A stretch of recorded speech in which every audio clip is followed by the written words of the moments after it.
Alright, this is Project 9. Yeah, okay. First question about Eva and Franco for this week. Do I think art increases value as it shows its history? Or do I think that art is best appreciated when seen in its original condition? Well, I think it depends.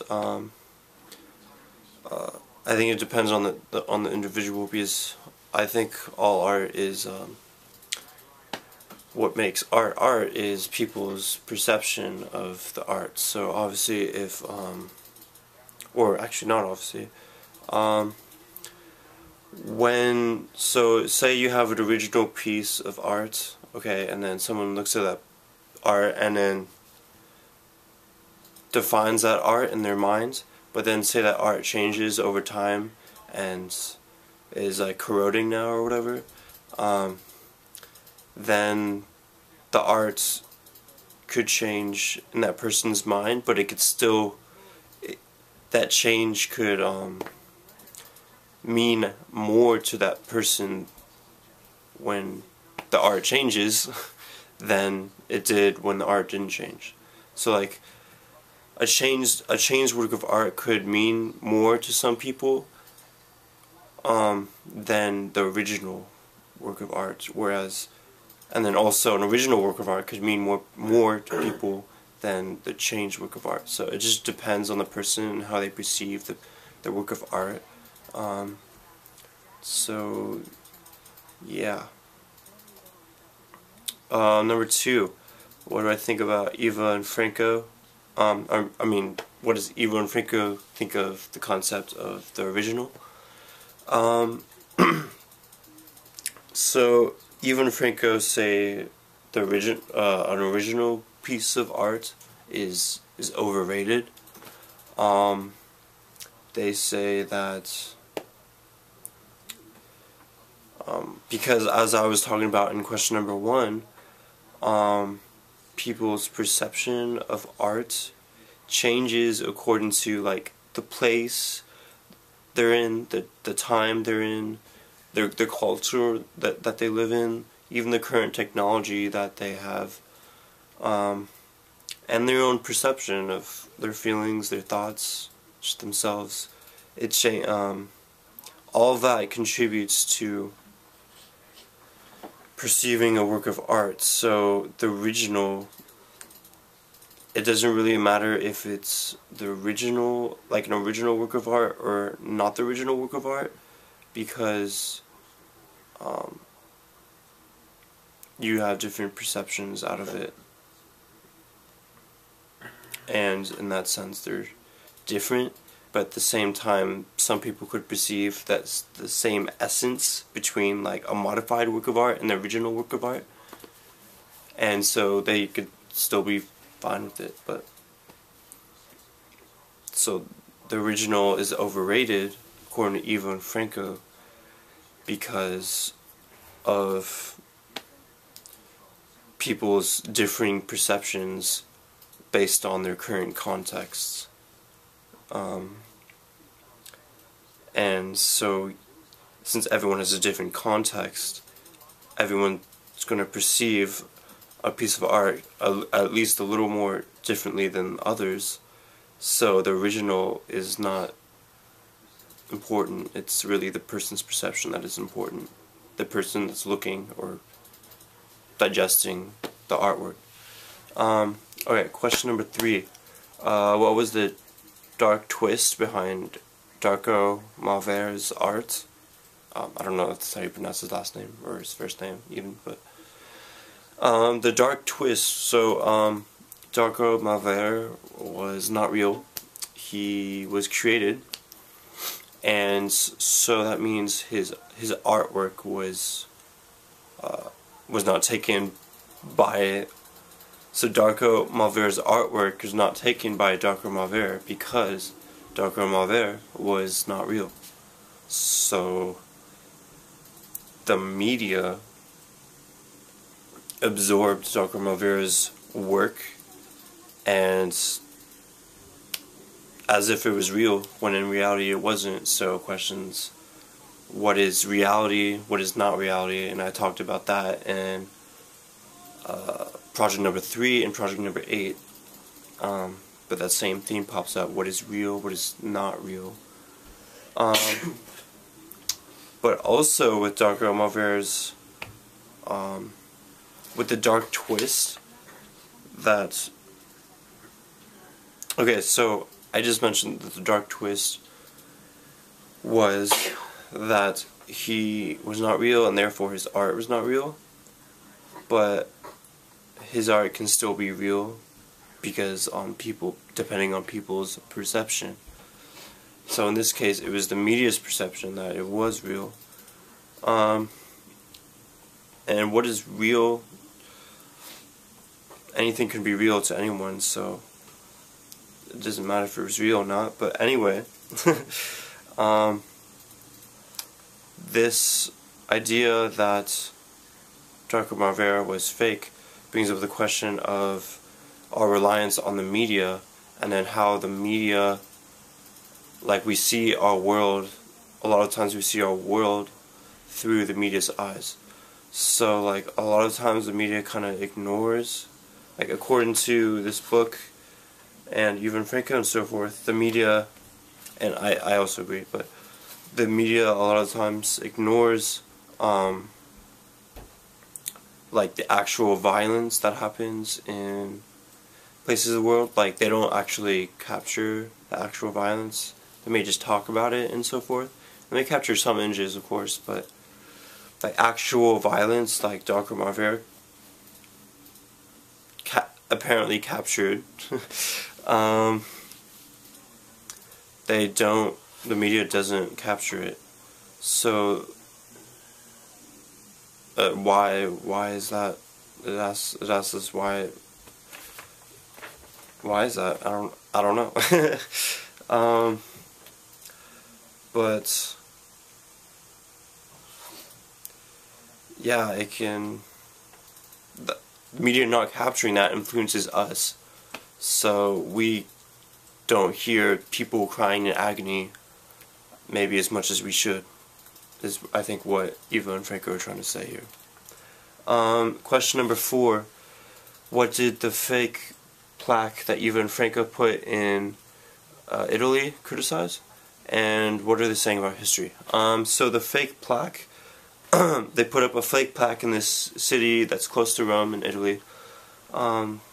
City's called Viterbo or something like that. I'm sorry, I don't know how to pronounce it. But so in the city, apparently in history, a lot of important people live there, and so there's a lot of plaques that have that say, like, oh, this person in history lived here and so forth, like this pope lived here and so forth. So what Ivan Franko did is they kind of flipped that upside down, and they put a plaque on an ordinary building saying, this is an ordinary building with ordinary people in it, and no fantastic history, just ordinary history and so forth. So that's what Ivan Franko did. And what they were criticizing was, they were criticizing the town, but also the relationship of history to us. Ivan Franko, in the chapter, it says that Ivan Franko say that history is written. So, like, it's not a given. So history is written. So therefore, it's like fiction. It's like a novel. So because it's like fiction, because it's like art, because history is like art, it's up for interpretation. That's my personal interpretation of this chapter, is that history is up for interpretation, even though, like, it's written in, like, perhaps stone, perhaps it's not written in stone, because it's up for interpretation. So hence this building, hence there could be a building that's just an ordinary building, rather than it belong to some important person in history or something. And then also people, this act also talks about makes me think about people's reliance on what they see, as I just talked about in question number in the previous question. So like people seeing the plaques that, oh, this person, this historic person lived here and so forth, so they accept that information. So they accept that this is an ordinary building from Ivan Franko's work. So it's, again, the acceptance on what they see in the world. And this is, makes you ask question. Ivan Franko just want to ask you, question reality, and that history is open for interpretation, or rather, everything's open for interpretation. And that's that. Alright, question number 5. What are the main themes of Ivan Franko's exhibition? It's always 6 o'clock. So the main themes are, according in the book, it says the main themes are appropriation, plagiarism, remixing, cultural jamming, and identity simulation, which are main themes of many other works from Ivan Franko. So these themes, so in the book it says that culture can die if frozen in a cliche. So to me that makes me think that culture can die if it keeps the same identity. So it can die under conformity, just conformity from that you conform to the same identity. That's why. So in the chapter Mickey Mouse hanged himself. That's why Mickey Mouse hanged himself, because he was conformed to the same identity of Mickey Mouse. He was conformed to his one singular world of Mickey Mouse. That's why he hanged himself, because he was frozen in that cliche. He's frozen in that same identity.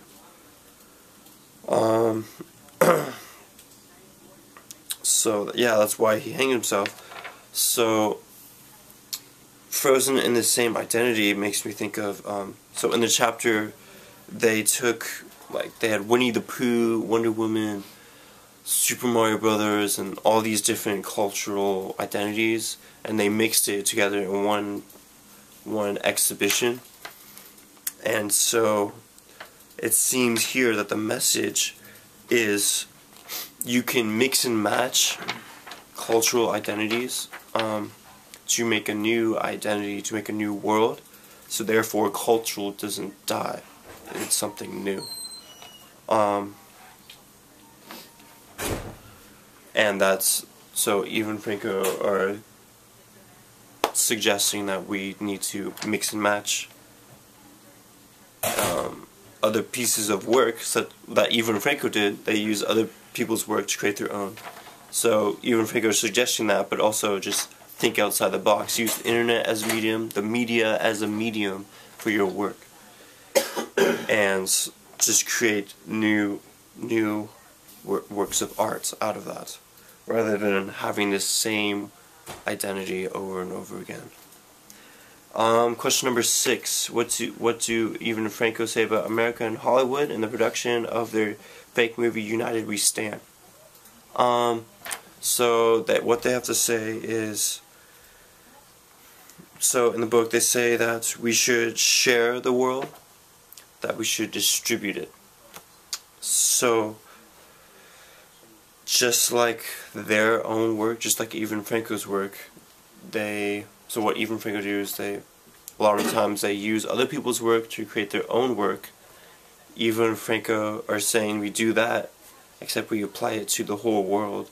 We share the world and we distribute it, rather than say a single spot in the world belongs to this person. No, it belongs to everyone. Everyone can use it, and in their own way, is what Ivan Franko are trying to say. Ivan Franko are saying that everything should be used by whoever wants to use it. And so yeah, they're saying that with if they're saying that with everything, that everything includes America and Hollywood. So Hollywood, we should be able to use the movies that come out of Hollywood, the images and all the art and so forth, the things that come out of Hollywood, and use it to do whatever, like create art, create videos on the internet, whatever.